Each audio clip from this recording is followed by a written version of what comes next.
সম্মানিত হাজিরিন, পবিত্র জুমার দিনে আল্লাহ পাক আমাকে আপনাদের সকলকে আগে আগে আসার তৌফিক এনায়েত করেছেন। কালিমাতুশ শুকুর আদায় করি, বলি আলহামদুলিল্লাহ। দরুদ ও সালাম পেশ করি আমাদের নবী মুহাম্মদ রাসূলুল্লাহ বলি সাল্লাল্লাহু আলাইহি ওয়াসাল্লাম। সম্মানিত হাজিরিন, আজকের আলোচনার বিষয় দুনিয়ার জীবন মিছে মায়া। এই দুনিয়ার জীবনে আমরা কে কেমন করছি, এর ভোগ, এর ফলাফল আল্লাহ পাক আমাদেরকে কিয়ামতের ময়দানে দান করবেন কি করবেন না? অবশ্যই করবেন। রুহানি খুতবায় এসেছে পবিত্র রবিউল সানি মাসের প্রথমতম জুমা। আলোচনার বিষয়ে সেখানে দেখলাম মানুষদেরকে ইবাদতের প্রতি আগ্রহ তৈরি করা বা আগ্রহ উৎসাহ দান করা। ইবাদত কিসের প্রতি? ইবাদত মানে কি বলেন তো? গোলামি করা। কার গোলামি করা? আল্লাহ পাকের গোলামি করা। ইবাদত প্রতিটা মানুষ কম হোক বেশি হোক কিন্তু করে। একেবারেই যে মানুষ পিছিয়ে আছে তা নয়। প্রতিটা মানুষের ভিতরে রবের ভয় কিন্তু আছে। কোনো না কোনো এক সময় গিয়ে সে অনুতপ্ত হয়, কান্নাকাটি করে আল্লাহর কাছে, আল্লাহ কি করলাম সারাদিনে। এখন থেকে দেখা যায় আমাদের ব্যক্তিগত জীবনে আমরা কোন কাজটা আল্লাহকে ভয় করে করছি, রসুলের সুন্নাহ অনুযায়ী করছি। দেখেন তো, আপনি আর আমি আজকে মিলাই যে আমার কোন কাজটা, কোন কর্মটা, কোন ইবাদত, কোন কাজগুলো আমি রসুলকে অনুসরণ করে করি আর আল্লাহকে ভয় করে করি। সকালে ঘুম থেকে উঠি না আমরা? ঘুম থেকে উঠি, প্রথম কাজ রবের জন্য শুকরিয়া। আমাদেরকে নামাজ আদায় করতে হবে। কিসের নামাজ? ফজরের নামাজ। দেখেন তো আমরা কতজনে আদায় করে থাকি? ম্যাক্সিমাম পরিবারের মানুষ ফজরের নামাজ আদায় করতে পারে না। এটা আমাদের জন্য সবারই। তাহলে শুরুটাই আমাদের গোলমাল হয়ে গেল। এরপর সকালে উঠে কাজকর্মে আমরা জয়েন করি, কাজে কর্মে যাই। এই যে খাবারটা যে খাই, দেখেন তো চিন্তা করে আমরা কতজন মানুষ এই খাবারটা গ্রহণের সময় রসুলের সুন্নাহ অনুযায়ী খাইতে পারি? অনেক সময় খাইতে পারি না, হয় না। নিজেকেই নিজে প্রশ্ন করে দেখেন, আজকে যদি আপনার আমার মৌত হয়, মৃত্যু হয়ে যায়, আল্লাহ পাকে আমাদেরকে মাফ করবে? চিন্তা করে দেখেন তো। আমাকে বলে লাভ নেই, আপনারা আমরা তো সবাই রবের গোলাম, আল্লাহ পাকের গোলাম না আমরা? আল্লাহ পাক আমাদেরকে পাঠিয়েছে তার ইবাদত করার জন্য। আজ থেকে প্রায় কয়েক বছর আগে, 7 থেকে 8 বছর আগে, আমি নবদিগঞ্জ থেকে সাতমাথার দিকে আসছিলাম। আমার মনে হচ্ছে অটোতে অথবা আমি বাইকে ছিলাম। দেখলাম একটা বাস ভীষণ স্পিডে যাচ্ছে, খুব জোরে যাচ্ছে, মানে কিছুই মানছে না। সামনে এসে দেখি একজন মোটরসাইকেল আরোহী এক ভাইকে মানে অ্যাক্সিডেন্ট করেছে। তিনি লাশ হয়ে জমিনে শুয়ে আছে, তার গাড়িটা আরেক দিকে পড়ে আছে। এখনও লোকটার জীবন যায় নাই। আমরা সামনে গিয়ে দেখি লোকটা জিহ্বায় কামড় দিয়ে, সম্ভবত লোকটা ভদ্রলোক, ব্যাংকে চাকরি করে, এরকম হতে পারে, তার পোশাক আশাক দেখে এরকমটা মনে হচ্ছে। পরবর্তীতে ওখানেই খবর নিলাম সে ওখানেই মৃত্যুবরণ করেছে। এই যে মৃত্যু, রাস্তায় সে চলছে, কোনো না কোনো একটা জায়গায় যাচ্ছে, চলতে চলতে হঠাৎ করে অ্যাক্সিডেন্ট, ওখানেই তার মৃত্যু। এরকম মৃত্যু হয় কি হয় না মানুষের? হয়। আপনার আমার জীবনেও তাই।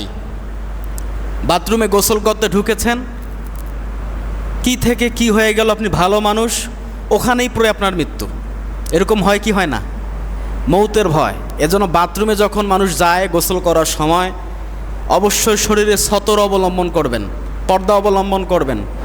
কাপড় চোপড় খুলে গোসল করাটা ঠিক না, কারণ কখন আপনার মৃত্যু হয় আপনি বলতে পারবেন না।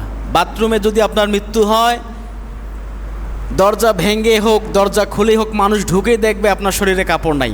লজ্জার ব্যাপার না? এজন্য কখন মৃত্যু হয় বলা যায় না। ওই সময়ও আপনাকে শরীরে কাপড় রেখে গোসল করতে হবে। ভয় রাখতে হবে কার? আল্লাহর। বাড়ি থেকে যখন বের হবেন, যানবাহনে উঠবেন, মনে রাখবেন হয়তো আর নাও ফিরতে পারেন বাড়িতে, যদি সম্ভব হয় হাত মুখ ধোয়ার পরিবর্তে উজু করে নেবেন। কি করে নেবেন? অজু করে বের হবেন, পবিত্র হয়ে পাক সাফ হয়ে বের হবেন। কারণ মৃত্যু তো কখন আসে বলা যায় না, বলা যায়? দেখেন সাহাবিরা, আল্লাহ রসুলের সাহাবি যারা ছিল তাদের জীবন আজকে কবুল কেন? তারা হচ্ছে রাদিয়াল্লাহু তাআলা আনহু। তাদেরকে আল্লাহ পাক কেন কবুল করলেন? তাফসীর কারকরা বলেছেন, আমি নিজেও অনেক পড়াশোনা করে দেখেছি, তাদের কবুল হওয়ার পিছনে একটাই কারণ, তারা আল্লাহ রসুলের আইনকে সঙ্গে সঙ্গে মেনে নিয়েছেন, কোনো প্রশ্ন ছাড়াই, কোনো প্রশ্ন করে নাই, সঙ্গে সঙ্গে তারা মেনে নিয়েছেন।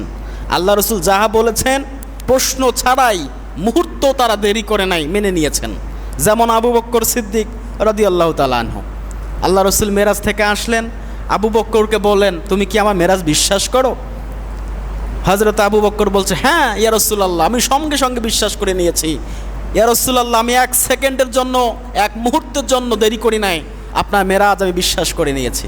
আল্লাহ রসুল বলেন, হ্যাঁ আবু বকর, তোমার নামে আজকে লকব লাগিয়ে দিলাম, তুমি শুধু আবু বকর না, আবু বকর সিদ্দিক, তুমি সত্যবাদী। এক একজন সাহাবীর মর্যাদা, এক একজন সাহাবীর গুরুত্ব এক এক রকম। তো আমরা আমাদের জীবন কিভাবে পরিচালনা করছি? আজকে আমি এই মসজিদের ইমামতি দায়িত্বে নিয়েছি, ইমাম, খতিব। দেখেন তো আজকে আমি যে দায়িত্বে আছি, আমি কিছু করতে পেরেছি এ যাবত? বলেন তো, প্রায় 2.5 বছর হয়ে যাচ্ছে না আমার ইমামতির বয়স এখানে? এরকমই হবে। আমার দ্বারা কোনো কিছু সম্ভব হয়েছে? কারো উপকার? আমি মনে করি কিছুই হয় নাই। কেন হয় নাই? কারণ আমি এখানে বসে আইন প্রয়োগ করতে পারি না, আমার কথা কেউ শুনবে না। শুধু শুনবে নামাজের সময়, আমার সাথে রুকু করবে, আমার সাথে সিজদা করবে, আর বয়ান করলে শুনবে। এছাড়া আর কিছু আছে? এটা কিছু বাস্তব, এছাড়া কিছু না। আমি কিছু করতে পারি না। আমি যদি আজকে চাই সমাজটাকে সুন্দর করে মানুষদেরকে নিয়ম শৃঙ্খলার মধ্যে রাখি, কোরআনের হুকুম অনুযায়ী আজকে আমরা একটু এই সমাজটাকে পরিচালনা করি, সমাজের মানুষ আমার বিরুদ্ধে যাবে। হ্যাঁ, ওনাদের বিরুদ্ধে কোরআনের আইন বাস্তবায়ন হলো না, হুজুর আমার বিরুদ্ধেই হলো, ওনারাই বলবে, আপনারাই বলবেন। দেখেন আমরা কিন্তু দুনিয়াতে সারা জীবন থাকবো না। এটা কত সাল? 2025 সাল না? এটা 2025 সাল। আমার মনে আছে যখন আমি পড়াশোনা করতাম, 2007 সাল আমি কলম দিয়ে কি পেন্সিল দিয়ে লিখেছিলাম খাতার মধ্যে। স্যারকে তো দিতে হবে লেখাটা, হাতের লেখা দিয়েছিল, লিখতাম 2007 সাল, আমার মনে আছে। এই 7 সাল থেকে আজকে 2025 সাল, তাই না? তাহলে প্রায় 18 বছর, 18 বছর অতিক্রম করে আমি হাবিব আজকে এই জায়গায়। যখন 2050 সাল লিখব, হয়তো বা চোখের মধ্যে একটা চশমা লাগাতে হবে, দেখতে পারছি কি দেখতেছি না। হ্যাঁ, এরকম না? দেখতে পারি কি পারি না, তার মানে আমি বৃদ্ধ। 50 সালে এসে আমি বৃদ্ধ, আমার আর যৌবন শক্তি, সাধারণভাবে চলাফেরা করতাম, কোনো শক্তি, জোশ, খ্যাত কিছুই আর আমার নাই। এক সময় আমার মৃত্যু। তার মানে 2070 সাল আমি লিখতে নাও পারি, আমার কপালে থাকবে কি থাকবে না এটা ভাগ্যের ব্যাপার, তাই কি না? এমনটা না? আপনার প্রজন্ম, আমার জেনারেশন, ছেলে মেয়ে, তারা 70 সাল লিখবে, 2070 সাল। চিন্তা করে একবার দেখেন যে 2070 সালে আপনি আর আমি নাই, আপনি আর আমি ছাড়া দুনিয়া। এখন হয়তো মারা গেলেন, ওই যে কবরস্থানটা আছে না, ওই কবরস্থানে গিয়ে কোনো একটা জায়গায় আপনাকে দাফন করে, আমাকে দাফন করে রেখে আসবে। কি হবে? আপনি আমি ছাড়া মসজিদ কি অচল হয়ে থাকবে? দুনিয়া কি অচল থাকবে? বাজার কি মানুষ বাজারে যাবে না? ব্যবসা বাণিজ্য কি অচল হয়ে থাকবে? কোনো কিছুই থেমে থাকবে না। আপনার স্ত্রী, আপনার ছেলে, আপনার মেয়ে, আপনার মা বাবা কান্না করবে আপনার জন্য, মায়া কান্না করবে, কয়েকদিন কান্না করবে, তারা আবার ঠিকই তাদের মতো আবার জীবন শুরু করে দিবে। আপনি আমি ছাড়া দুনিয়ার কোনো কাজ আটকিয়ে থাকবে না। এই রুহটার শাস্তি আল্লাহ পাক আমাদেরকে দেবে। দেবে কি দেবে না? শাস্তি দেবে। একটা উদাহরণ দিলে আপনারা বুঝতে পারবেন। স্বপ্নের মধ্যে আমরা দেখি না, স্বপ্নে যখন দেখবেন ভালো কিছু দেখতে পাচ্ছেন, স্বপ্নের মধ্যে এরকমটা হয় না? ভালো কিছু দেখছি, সুখে আছি, আরামে আছি, ভালো খাবার খাচ্ছি, ভালোভাবে একটা পরিবেশ পাচ্ছি, স্বপ্নের মধ্যে মসজিদে গিয়ে নামাজ আদায় করছি, ঈদ আনন্দ করছি, এরকম ভালো স্বপ্ন দেখলে কি ভালো লাগে না? ভালো লাগে। যখন স্বপ্নটা ভেঙে যায় তখন মনে হয় আরেকটু স্বপ্নটা দেখলাম না কেন। অনুরূপভাবে যখন খারাপ স্বপ্ন দেখেন, দেখবেন স্বপ্নের মধ্যে কেউ আপনাকে তাড়া করছে, পিছনে অনেকগুলো সাপ, আপনি দৌড়াচ্ছেন, হ্যাঁ, এরপর আপনার কেউ গলা টিপে ধরেছে, এরকম অনেক বাজে খারাপ খারাপ স্বপ্ন নাউজুবিল্লাহ আমরা কিন্তু দেখে থাকি। রুহুটা কিন্তু ওই সময় কী করে? আযাব পায়, শাস্তি পায়, তখন খারাপ লাগে। যখন স্বপ্নটা আপনার আমার ভেঙে যায় তখন মনে হয় আপনি ঘেমে গেছেন, কি একটা বাজে স্বপ্ন দেখলাম, কি একটা খারাপ স্বপ্ন দেখলাম, নাউজুবিল্লাহ, আল্লাহ আপনি আমাকে এখান থেকে হেফাজত করেন। তো যে আল্লাহ পাক আপনাকে আমাকে স্বপ্নের মাধ্যমে শাস্তি দেওয়ারও ক্ষমতা রাখে, স্বপ্নের মাধ্যমে আপনার সুখ শান্তি, আমার সুখ শান্তি দেখারও ক্ষমতা আল্লাহ পাক রাখে, সে আল্লাহ পাক আপনার আমার রুহটাকে আযাবের মধ্যে দিতে পারে কি পারে না? পারে। যখন কবরের মধ্যে মাইয়াতকে রাখা হয়,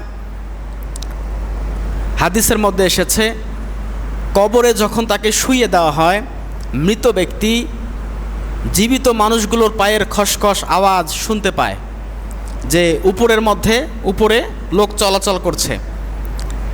তখন যখন ওই মৃত মাইয়াতকে দাফন করে কবরস্থ করার পর মানুষগুলো একে একে চলে আসে, কবর থেকে বিদায় নিয়ে চলে আসে। দুইজন ফেরেশতা, তার একজন ডান দিকে আর একজন বাম দিকে এসে উপস্থিত হয়ে যায়। তাকে আমরা তো চিৎ করে শুয়ে দেই, তাই না? চিৎ করে শুয়ে দেই। তাকে উঠে বসাবে দুইজন ফেরেশতা, উঠে বসাবে। নাম এসেছে কেরামান কাতিবিন। এই যে আমরা দুইজন লেখক বলি না, সম্মানিত লেখক। আর মুনকার নাকির হচ্ছে কবরে ফেরেশতা। এক একটা ফেরেশতাকে আল্লাহ পাক এক এক রকম মর্যাদা দান করেছেন। কেরামান কাতিবিন মানে সম্মানিত দুইজন লেখক, ফেরেশতার নাম কেরামান কাতিবিন না। আর কবরে যারা প্রশ্ন করবে, এই যে দুইজন ফেরেশতা, এটা হচ্ছে মুনকার আর নাকির, যিনি খারাপ কাজের হিসাব করবেন আর একজন ভালো নেক আমলের হিসাব করবেন। তো ফেরেশতারা ওই মৃত ব্যক্তিকে, আপনাকে অথবা আমাকে উঠে বসালেন। বসানোর পরে প্রশ্ন করবে। সবাই তো আমরা এই প্রশ্নগুলোর উত্তর জানি এবং প্রশ্নগুলো জানি।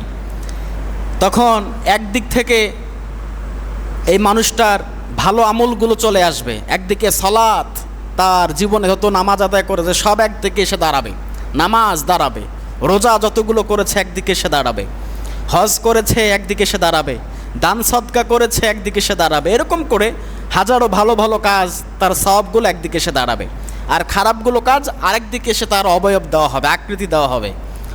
ফেরেশতারা তাকে প্রশ্ন করবে, হে বান্দা, মান রব্বুকা, তোমার রবকে? ওই মানুষ যদি দুনিয়াতে রবের গোলামি করে, ইবাদত বন্দেগি করে, সে সঙ্গে সঙ্গে বলবে রব্বি আল্লাহ, আমার রব হচ্ছে আল্লাহ। সে প্রথম প্রশ্নেই পেয়ে গেল। মান দিনুকা, তোমার দিন কি?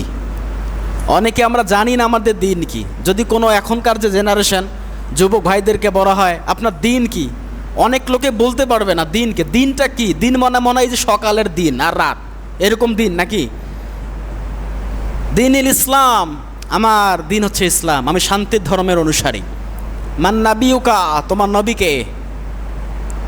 মুহাম্মদ রাসূলুল্লাহ সাল্লাল্লাহু আলাইহি সাল্লাম। এরকম কয়েকটা প্রশ্ন তাদেরকে করা হবে। এরপর রসুলুল্লাহর আকৃতি তাদের সামনে এসে দাঁড় করানো হবে। মান হাজা রজুলুন, তুমি কি ব্যক্তিটাকে চেনো, জানো? আমরা কি কেউ কখনো রসুলুল্লাহকে দেখেছি? দেখি নেই, হয়তোবা এখানে যারা আছেন কেউ কখনো দেখি নেই।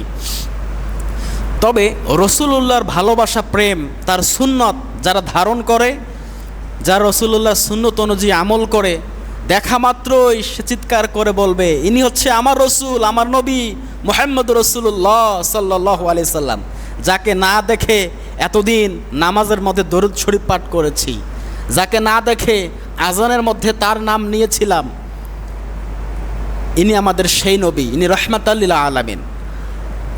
ফেরেশতারা প্রশ্ন করবে এসব পেয়েছো কোথায়? তখন আপনাকে আর আমাকে উত্তর দেওয়া লাগবে আমি এসব পেয়েছি কোরআনে। কোথায় পেয়েছি বলেন? কোরআনে। পৃথিবীতে যত কিতাব আছে সবগুলো কিতাবের মধ্যে দেখবেন একটা করে এক্সপায়ার ডেট থাকে, মেয়াদ উত্তীর্ণ।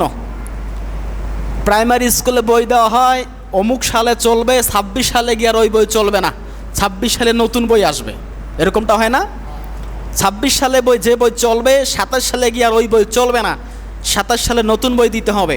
কিন্তু পবিত্র কোরআনুল কারীম এমন একটা কিতাব, এমন একটা বই, দেখেন ওই যে আজ থেকে প্রায় 1500 বছর আগে আল্লাহ রসুলের উপর নাজিল হয়েছে, এখন পর্যন্ত এই কিতাবের কি মেয়াদ উত্তীর্ণ হয়েছে? হবে না। এই কিতাব আমরা পেয়েছি।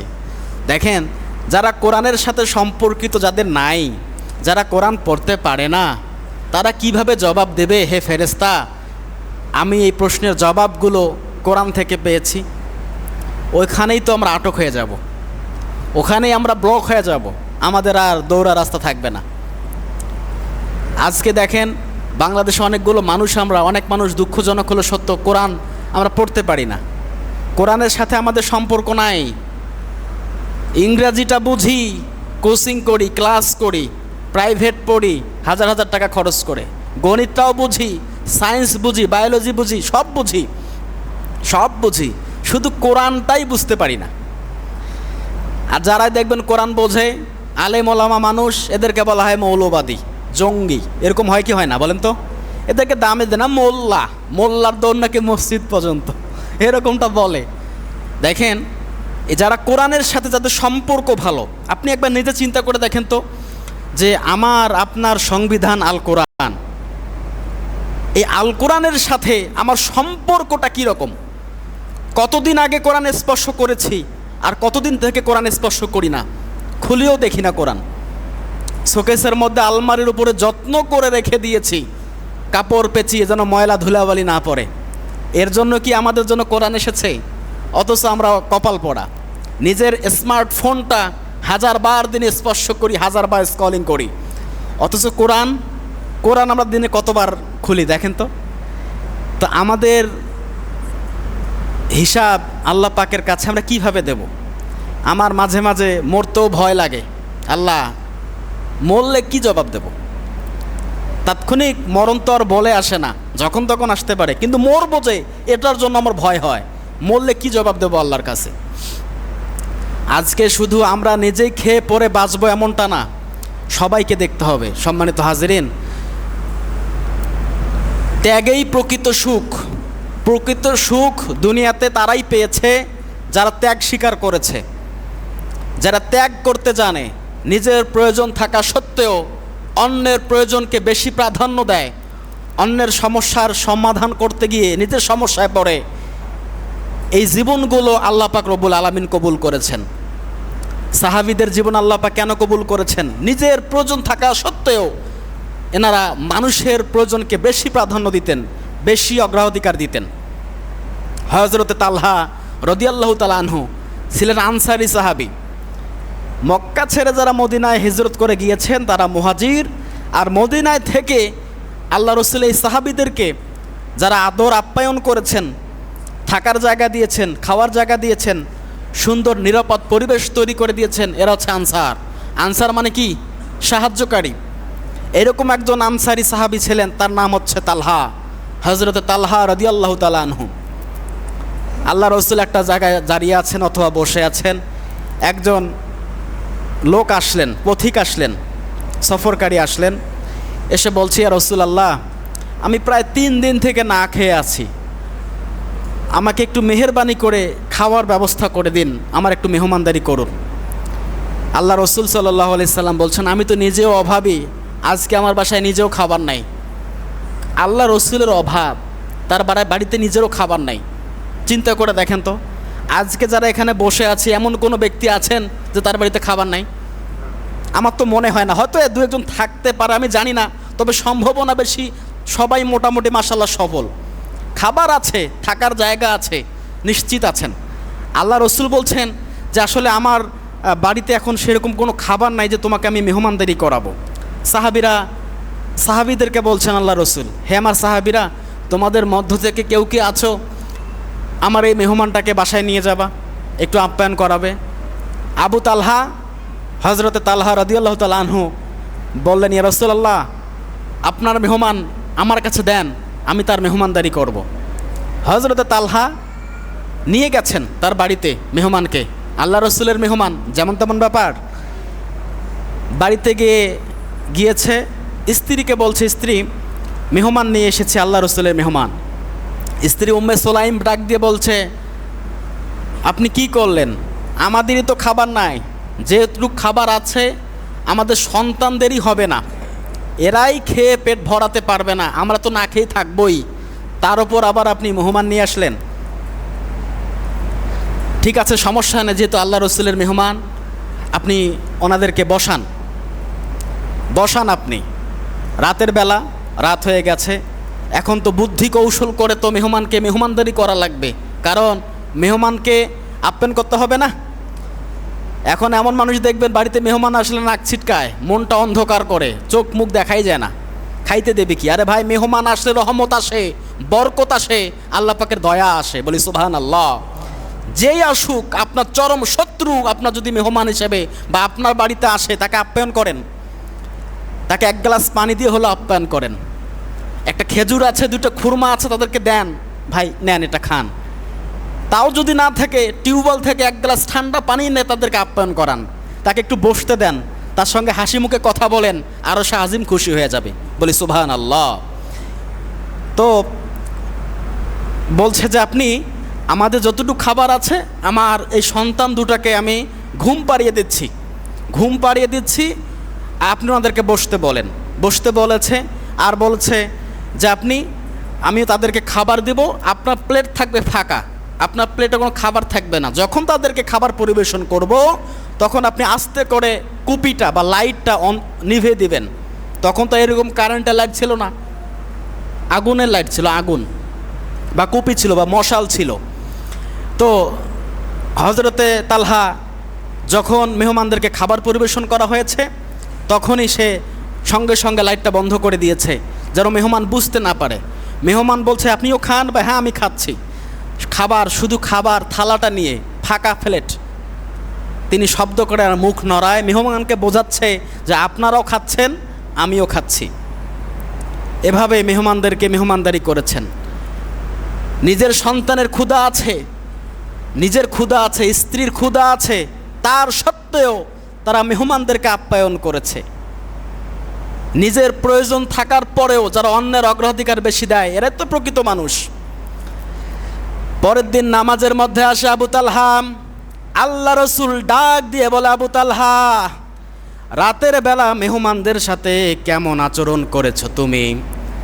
তোমার আচরণে খুশি হয়ে আল্লাহ পাক সূরা হাশরের 9 নম্বর আয়াতটা নাজিল করে জানিয়ে দিচ্ছেন, ওয়ালাউ কানা বিহিম খাসাসা আও উতু ওয়া ইউসিরুনা আলা আনফুসিহিম। আল্লাহু আকবার। সূরা হাশর 28 নম্বর পারার 59 নম্বর সূরা, প্রথম নাম্বার রুকুর 9 নম্বর আয়াতের মাঝের অংশে আল্লাহ পাক জানিয়ে দিচ্ছেন, হে আবু তালহা, তোমার জন্য আল্লাহ পাক আয়াত নাজিল করে জানিয়ে দিচ্ছেন, দুনিয়ার জমিনে তারাই সফল কাম, তাদের অন্তরটা কার্পণ্যতায় ভরপুর নয়, তাদের অন্তরটা ফ্রেশ, হিংসা মুক্ত, অহংকার মুক্ত, ঝামেলা মুক্ত, যারা তাদের নিজেদের প্রয়োজন থাকার সত্ত্বেও মানুষদের অগ্রাধিকার বেশি দিতে জানে। এরকম হয় না? নিজের প্রয়োজন আছে, তারপরেও নিজেরটা রেখে অন্যের অগ্রাধিকার বেশি দেয়। এরকম মানুষ অনেক আছে, এখনও আছে, অনেক আছে, আলহামদুলিল্লাহ। আমি দেখেছি, নিজের ক্ষতি করে হলেও, সময় লস করে হলেও, পরিবারকে সময় না দিয়ে দিনের জন্য বাইরে যাচ্ছে, অন্য মানুষের উপকার করার জন্য বাইরে যাচ্ছে। তার লাভ কি? নিজের পকেটের টাকা খরচ করে খেয়ে দিয়ে মানুষের উপকার করে। এরকম মানুষ আছে না নাই? আছে, অবশ্যই আছে। সম্মানিত হাজিরিন, আজকে আমাদের চিন্তা ভাবনাগুলো কেমন হয়? এক লোক বাজারে গিয়েছেন, বাজারে গিয়ে বাজার করেছে, বাজার করার পরে দোকানদারকে একটা নোট দিয়েছে, টাকা দিয়েছে। টাকাটা দেওয়ার পরে দোকানদার ওলট পালট করে দেখে, বলছে, আল্লাহর বান্দা, এ টাকা তো চলবে না, ছিঁড়া ফাড়া নোট, এ টাকা চলবে না, আপনি বাজারটা নিয়ে যান, কোনো একদিন এসে আমাকে টাকাটা আবার দিয়েন। সম্মানিত মানুষ যেহেতু, এই লোকটা সেন্সলেস হয়ে পড়ে গেছে, জমিনে অজ্ঞান হয়ে পড়ে গেছে। মানুষ বলছে, কি হলো লোকটা, ধরেন কি হলো লোকটার? হঠাৎ করে লোকটা অজ্ঞান হয়ে পড়ে গেল। লোকটাকে বলছে, আপনি কেন পড়ে গেলেন? তার সেন্স ফেরানো হলো। অজ্ঞান মানুষটাকে আবার একটু সেবা যত্ন করে তাকে জাগ্রত করা হলো।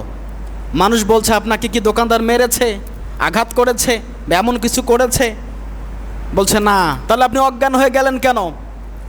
এই বুজুর্গ দিন আল্লাহর বান্দা, আল্লাহর ওলি ডাক দিয়ে বলছে, আমি তো বাজার করতে আসলাম পকেটে একটা টাকা নিয়ে, এই টাকা ওলট পালট করে দেখে এই টাকা নাকি অচল। আমার চিন্তা হয়েছে, এই সারা জীবনে 60-70 বছর বয়স আমার, এই জীবনে যতগুলো ইবাদত করলাম, নামাজ আদায় করলাম, হজ করলাম, জাকাত দিলাম, মানুষকে দান সদকা করলাম, ভালো ভালো কাজগুলো করলাম, যদি কিয়ামতের ময়দানে আল্লাহ পাক আমার এই আমলগুলো দেখে বলে, বান্দা যে আমল এই 60-70 বছরে তুমি করেছো, এই আমলটা অচল, এই আমলের বিনিময়ে আমি তোমাকে জান্নাত দিতে পারলাম না, তখন আমার কি হবে? এই ভয়ে, এই চিন্তা করে আমি অজ্ঞান হয়ে গেছি। চিন্তা ভাবনা দেখেন মানুষের, তারা তো এমনি আল্লাহর ওলি হয়নি। আপনার আমার মাথায় কখনো এরকম আসে? এরকম আসে না। এটা আল্লাহ পাকের ভয়। আপনি আমি আজকে চিন্তা করে দেখি, জন্ম থেকে এখন পর্যন্ত যতগুলো আমল আপনি আর আমি করেছি, দেখেন তো কোনটা সহি, নিখুঁত, নির্ভুলভাবে আপনার আমার হয়েছে। যদি আল্লাহ পাকের কাছে যাই, আল্লাহ পাক বলে, বান্দা এই নামাজের মধ্যে রিয়া পাই, মানুষ দেখানো আমল তুমি করেছো। এই হজের মধ্যে রিয়া পাই, অহংকার পাই, মানুষ তোমাকে হাজি বলবে এই কারণে হজ করেছো। এই জাকাত করেছো, দান করেছো, এই দানের মধ্যে আমি হিংসা অহংকার দেখতে পাই, মানুষকে সন্তুষ্ট করার জন্য, পদ পাওয়ার জন্য এই দান সদকা তুমি করেছো। যে আমল তুমি করেছো, এই আমলের মধ্যে সুদের গন্ধ পাই, ঘুষের গন্ধ পাই, জেনার গন্ধ পাই, এই আমল আমার দরবারে কবুল হওয়ার মতো নয়, যাও তোমার আমলে তুমি জাহান্নামে চলে যাও। ওই সময় আপনার আমার কি হতে পারে? সম্মানিত হাজরিন, আমরা সবাই স্বয়ং সম্পূর্ণ মানুষ, সবারই জ্ঞান আছে। আজকে কেউ কারো ওপর দোষ দিতে পারবেন না। কুল্লু নাফসিম বিমা কাসাবাত রহিনা, প্রত্যেকটা মানুষ তার নিজ নিজ কৃতকর্মের জন্য দায়বদ্ধ। আপনি কারো ওপর দোষ চাপা দিতে পারবেন না, আপনার দায়বদ্ধতা আপনার উপরে। আজকে আপনি আমি যদি আমল করি, সকাল থেকে সন্ধ্যা পর্যন্ত আল্লাহ পাককে ভয় করতে হবে। আজকে যখন খাবার খাবেন, খাবারের সুন্নত একটু জেনে নেন। তো আমি খাবার খাচ্ছি, একটু রসুলের সুন্নাহ অনুযায়ী খাই। ঘুমাতে যাচ্ছি, একটু রসুলের সুন্নাহ অনুযায়ী আজকে আমি ঘুমাবো। আজকে আমি সংসারে স্ত্রীর সঙ্গে যেরকম আচরণ করি, আমার স্ত্রী আমাকে পছন্দই করে না, ভালোই বাসে না, এরকম হয় কি হয় না? সব সময় খাটাস খাটাস। ভালো ব্যবহার দেখান, মা বাবার সঙ্গে ভালো ব্যবহার দেখান। আল্লাহ রসুল সাল্লাল্লাহু আলাইহি ওয়াসাল্লাম বলেছেন, সব থেকে জান্নাতে নেবে মানুষের একটা আমল। হয়তো অনেকেই জানেন, আবারও বলছি, একটা আমল মানুষকে সব থেকে বেশি জান্নাতে টেনে নেবে। সেটা কোন আমল? আল্লাহ রসুল বলেছেন, আবু দাউদ শরীফের হাদিস। আল্লাহ রসুল বলছেন, মানুষের উত্তম ব্যবহার, উত্তম চরিত্র, সুন্দর আচরণ। যার আচরণ সুন্দর, যার ব্যবহার সুন্দর, এই সুন্দর ব্যবহারের এত ওজন, এত দাম, কিয়ামতের ময়দানে আল্লাহ পাক তাকে জান্নাত দাখিল করে, বলি সুবহানাল্লাহ। আর সব থেকে বেশি জাহান্নামে নেবে মানুষের জিহুব্বা। এই জিহুব্বা আর লজ্জাস্থান। কারণ জিহুব্বা দিয়ে যত রকম খারাপ কথা আমরা উচ্চারণ করে ফেলি। কথা বলার সময় খুব সেন্সিটিভ, কার বিরুদ্ধে কার পক্ষে আমি কিভাবে কি বলছি। আপনার কথায় আমার কথায় একটা মানুষ কষ্ট পেল কিনা, আঘাত পেল কিনা, তার মানে এটা না যে আপনি কথা বলবেন আর আবু জাহেল আবুল হাব কষ্ট পাবে না, এমনটা না। আপনার সত্যি কথায়, আপনার ন্যায্য কথায় শয়তান বেজার হবে, এটা স্বাভাবিক। তার মানে আপনি সত্য কথা বলা থেকে বিরত থাকবেন, এমনটা না। তো সব থেকে মানুষকে জান্নাতে নেবে তার সুন্দর ব্যবহার, সুন্দর আচরণ। বাজারে বন্দরে যেখানেই যাবেন, যেখানে দেশের যান না কেন, যখন ঢাকা শহরে যাবেন, দেখবেন কেউ কারো জন্য সিট ছেড়ে দিতে চায় না। লোকাল বাসগুলো দেখবেন না, সিট ছেড়ে দিতে চায় না। একটা বৃদ্ধ মহিলা আছে, একটা বৃদ্ধ মানুষ আছে, বয়স্ক মানুষ, আপনি বসে আছেন, সে লোকটা দেখছেন কষ্ট হচ্ছে, এরকমটা হয় না? আরে ভাই ছেড়ে দেন না, আমি তো জুয়ান মানুষ, তাকে আমার সিটটা ছেড়ে তাকে বসতে দিলাম, খুব অন্যায় হবে? কিন্তু ঢাকা শহরে অনেক অধিকাংশ শিক্ষিত মানুষ এটা করে না। যদি আপনি গ্রাম থেকে সেখানে যান, কোনো ভালো মানুষ এটা করে, বলবে খ্যাত, এটা গ্রামের খ্যাত। বলে গ্রামের ছেলে তো বোঝে না, ঢাকা শহরে হালচাল এখনও জানে না, তার জন্য এটা করেছে। আসলে কি তাই? আসলে এমনটা না। নিজের প্রয়োজন থাকার সত্ত্বেও মানুষের প্রয়োজনকে মূল্য দেন। দেখেন, সব থেকে বেশি সুখ হচ্ছে ত্যাগে। ত্যাগেই প্রকৃত সুখ, ভোগে সুখ না। ভোগ বিলাসিতায় নিজের জীবনটাকে আপনি বিলিয়ে দিবেন না। সব কিছু লিমিট ক্রস করে করা যাবে না। সম্মানিত হাজিরিন, আজকের যেটা বললাম, যে বিষয়গুলো বললাম, আসলে চিন্তার বিষয়। চিন্তা করার উচিত আমাদেরকে যে আমরা মরলে আমাদের জন্য কে কাঁদবে? কেউ কাঁদবে না। কাঁদবে সাময়িক, কিন্তু আপনার আমার হিসাব দিতে হবে। অতএব আপনাকে আমাদের সকলকে বুদ্ধি খাটান, মেধা খাটান। রাতে শুয়ে শুয়ে চিন্তা করেন, আমার মানে কি, আমি কে? বিছানায় শুয়ে মরে পড়ে থাকবেন, সকালে উঠে কান্নাকাটি করে আপনাকে দাফন করে দিবে। আপনাকে ছাড়া কোনো কাজ আটকে থাকবে না। আটকে থাকবে? আল্লাহ পাক বলেন, ফামাং যুহজিয়া আনিন নার অমাল হায়াতুদ দুনিয়া ইল্লা মাতাউল গুরুর। এই দুনিয়াটা ভোগ বিলাসিতা, খেল তামাশা ছাড়া আর কিচ্ছু না। এ কথা কে বলছেন? আল্লাহ বলছেন। সূরা আলী ইমরান 4 নম্বর পারা 3 নম্বর সূরা 19 নম্বর রুকুর 185 নম্বর আয়াতের শেষের অংশে আছে, ফামাং যুহজিয়া আনিন নার ওয়া উদখিলাল জান্নাহ ফাকাদ ফাজা। মরণের পর যে মানুষটাকে আমি জাহান্নাম থেকে রক্ষা করে জান্নাতের মধ্যে প্রবেশ করাবো, সেই লোকটা হচ্ছে সফল কাম, সেই লোকটা হচ্ছে প্রকৃতপক্ষে সফল। অমাল হায়াতুদ দুনিয়া ইল্লা মাতাউল গুরুর। আর এই দুনিয়াটা খেল তামাশা, ভোগ বিলাসিতা, ছলনা ছাড়া আর কিচ্ছু না। এটা আল্লাহ পাকের কথা না? দুনিয়াটাকে আল্লাহ পাক খেল তামাশার জন্য বলছেন। আল্লাহ পাক বলছেন, আমি বলছি না, আল্লাহ পাক বলছেন এটা খেল তামাশার জায়গা। অথচ এর মায়ায় পড়ে আজকে আমরা কত কিছু না ছুটছি। টাকার পিছনে, পদের পিছনে, ভালো বিল্ডিং, ভালো গাড়ি, ভালো বাড়ি, ভালো ক্ষমতা, ভালো পদ আমার লাগবে, এরকম করতে করতে নিজের জীবনটা শেষ করে দিলাম। আজ পর্যন্ত কোরআনটা সহিভাবে পড়তেও পারলাম না। আহারে জীবন। আজ পর্যন্ত সঠিকভাবে শুদ্ধভাবে নামাজ আদায় করতে পারি না। আহারে জীবন। কি লাভ এই জীবনের? কি মূল্য আমাদের? সম্মানিত হাজিরিন, আল্লাহ পাক আমাদের সকলকে সহি বুঝ দান করুক। জ্ঞান, আকল, বিবেক, বুদ্ধি খাটিয়ে আল্লাহ পাকের ইবাদত করা তৌফিক এনায়েত করুক। সকলে বলে আমিন।